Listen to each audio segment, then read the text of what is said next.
42 Токтогул Сатылганов атындагы жалпы билим берүүчү орто мектебинин кыздар кеңеши тарабынан уюшулган 11-октябрь эл аралык кыздар күнү менен сиздерди чын жүрөктөн куттуктайбыз. Сиздерге атайын буйруктун негизинде уюшулган видео роликтерди тартуулайбыз.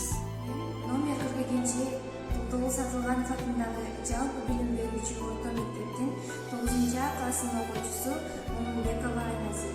Сиздерди 11-октябрь эл аралык кыздар күнү менен куттуктайм. Жана өз калемимен жаралган Кыргыз айымы аттуу өрдү тартуулайм. Эзелтеден каада салдын сыйлаган, акылдуулук ыйманынан жазбаган, эли үчүн баарысына аттанган, жада калса өз жанында баласын курмандыкка көз ирмебей бере алган. Айткылачы биздин кыз келиндердей, айткылачы биздин баатыр энелердей, башка дагы кайсы улутта боло алган. Үнсүз сөзсүз өз оюн түшүндүргөн, кара көзү узун чачы мөлтүрөгөн, колдорунан чеберчилик үзүлбөй, бир да ишти калтырбастан үлгүргөн. Кылкыяк комузунда чертишип, ырдаса булбул сымалды үргөн. Айткылачы мындай кыздар Кыргыздан, башка дагы кайсы өлкөдө төрөлгөн. Атасыны таажысындай баалаган, жолдошуна болгон мээримин арнаган, бир эмес же эки эмес 10 болсо да балдарына өз акылын чача алган. Кыйын кезде кайгы муңун билдирбей, үй бүлөсүн шаң күлгүгө толтурган. Айтайын мен анда чындыкты, бул айымдар жалгыз элде кыргыз жерде жаралган.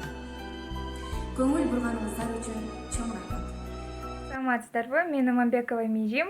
Токтогул Сатылганов атындагы жалпы орто билим берүүчү мектептин 11 классынын окуучусумун. Жана азыр сиздер менен шампиньон карусель салатын чогуу жасайбыз. Кеттик.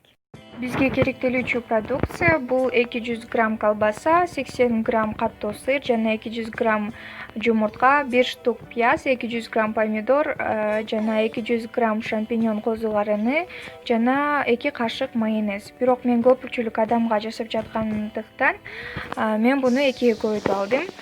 Анда эмесе биздин саатыбызды баштадык.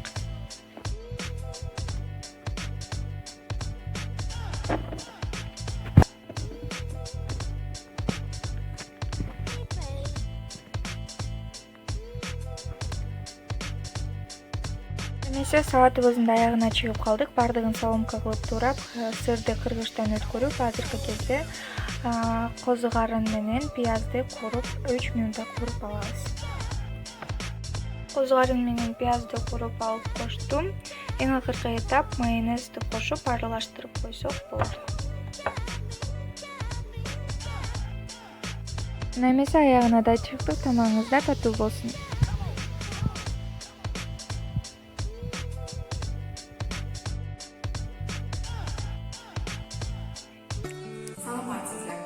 Аксай районуна караштуу Токтогул Сатылганов атындагы номер 42 жалпы билим берүүчү орто мектептин 11-А классынын окуучусу Зарылбекова Мира болмокчумун. Мен бүгүн сиздерге кафе кагазынан роза гүлдөрдүн жасалышын айтып берем. Үчүн бизге кафе кагазы, таякчалар, жип, кайчы жана букет жасаганы, атайын кооз кагаздары жана батик керек. Эң алгач биз кафе кагазын узундугу 30 см, фигурасы 7 см болуп кыркып алабыз. Мындай кесиндер бизде пайда болот. Бул кесиндерди башынан баштап оң жактан сол жакка карай орап чыгабыз.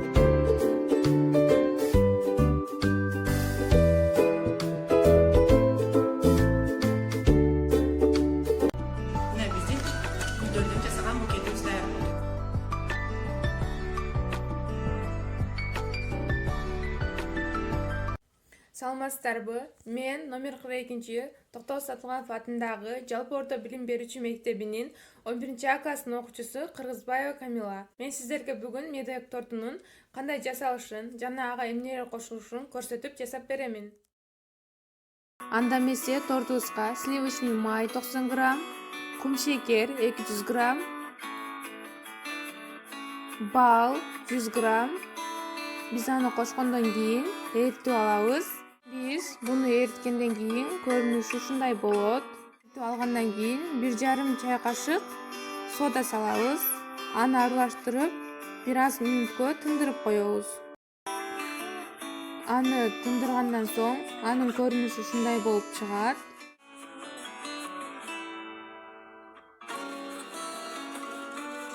Андан соң 3 жумуртканы чагып, аны венчик менен аралаштырып алабыз.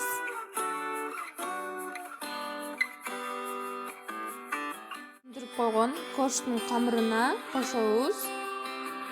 Аны бир кошо бербестен бөлүп кошобуз, ошондо ал жакшы аралашат.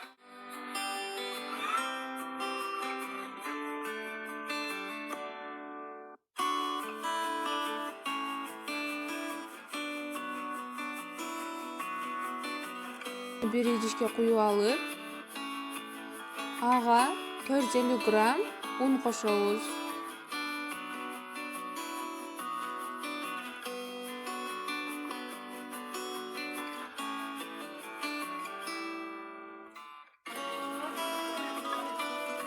Аны жакшылап аралаштырып, коржду жасашты баштайбыз. Ал колго жармашпаш үчүн үстүнө un сеип алабыз.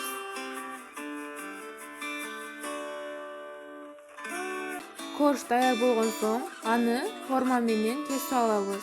Эгер болбосо үй шартында колдонгон тарелка жана ошондой эле табак ошолор менен кессе болот. Мына биздин коржубуз даяр болду. Андан кийин биз кремин жасайбыз. Керектүүлүкчү азыктарды айтып кетели. 300 мг сливки. Аны миксер менен жакшылап аралаштырып алабыз. Андан кийин 400 грамм сметана, сахарная пудра 150 грамм. Аны аралаштырган соң көрүнүшү ушундай болуп чыгат. Биз крем даяр болгондон кийин аны корждун ортосуна чегесине чыгарбастан жакшына кылып сүйкөп чыгабыз.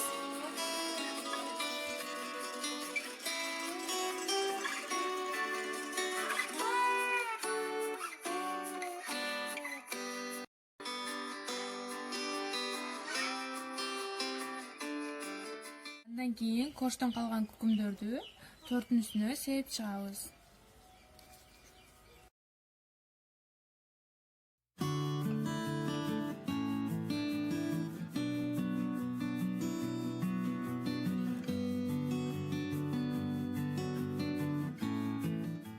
Номер 42 Токтогул Сатылганов атындагы жалпы билим берүүчү орто мектебинин 9 класынын окуучусу Анарбекова Аяна. Мен азыркы кезде сиздерге аял деби аттуу ырды ырдап берем.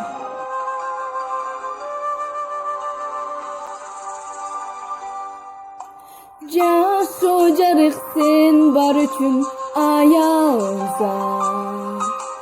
Сен өмүрдүн чырагысың аялза. Жаздын көркү сага окшош аялза. Сен өмүрдүн чырагысың аялза. Асылза.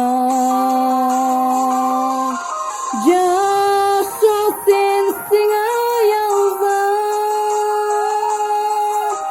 Тазим кылат адамзат.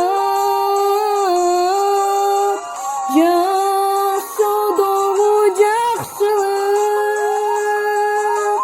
сенден гана башталат аялза.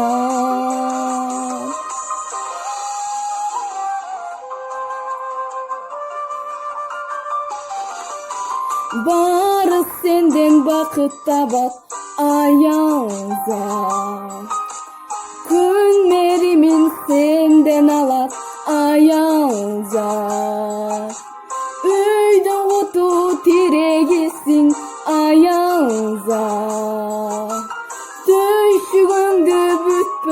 санап аялза акыза жашоо сенсиң аялза тазим кылат адамзат жашоодогу жакшылык сенден гана башталат аялза